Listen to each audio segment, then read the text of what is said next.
आज मैं तुम्हें एक कहानी सुनाती हूँ, ध्यान से सुनना, ये कहानी बहुत मजेदार है। वाह वाह दादी माँ, जल्दी से कहानी शुरू करो, अब इंतजार नहीं होता।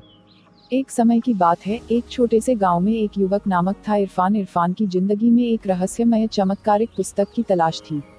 उसके जीवन का सपना था कि वह उस पुस्तक को ढूंढकर पढ़े और उसमें छुपे रहस्यों को सुलझाए। वाह वाह डैडी माँ, ये मजेदार कहानी है। इरफान के मन में एक अद्भुत संवाद रहता था कि कैसे वह पुस्तक को ढूंढे।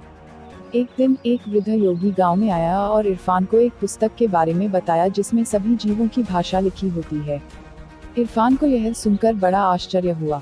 उस योगी ने कहा, पुस्तक तब तक तुम्हारे पास नहीं आएगी जब तक तुम खुद की प्रार्थना और उद्यम से उसे नहीं पा लेते। इरफान ने योगी की बातों को सुनकर उसे ध्यान में लिया और वह उसी दिन से पुस्तक की तलाश में निकल पड़ा।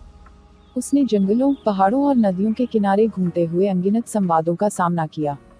सफर में फन ने एक रहस्यमय जादुई जंगल में पहुंचा, जहां परियों की गुलाबी दुनिया बसती थी। परियों ने राम को एक पुरानी पुस्तक दी जिसमें सभी जीवों की भाषा लिखी थी। इरफान ने पुस्तक को खोला और उसमें उस जगह के जादुई संवादों का रहस्य खोजने लगा। धीरे धीरे उसने समझा कि जगह के जादुई बोतलों में छिपे थे उस संवादों के रहस्य। एक दिन जब इरफान बोतलों को खोज रहा था, उसने एक खास बोतल में एक रहस्यमय संवाद पाया। बोतल की चिमटी खोलते ही एक ब्रह्मांड की ध्वनि सुनाई दी और उसने अपनी सफर की सबसे गहरी बातें सुनाई। राम ने समय की धारा में खो जाते हुए उस संवाद को सुना, जिसने उसे अद्भुत ज्ञान और आत्मा की साक्षात्कार प्रदान किया। उसने समझा कि जीवन का असली रहस्य आत्मा में छिपा है।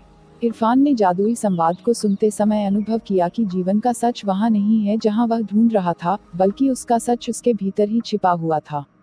धीरे धीरे इरफान को समझ आया कि वह पुस्तक के रहस्य को ढूंढने के हमारी पूरी कहानी के लिए फॉलो करें और लाइक भी करें। जल्दी से कीजिए।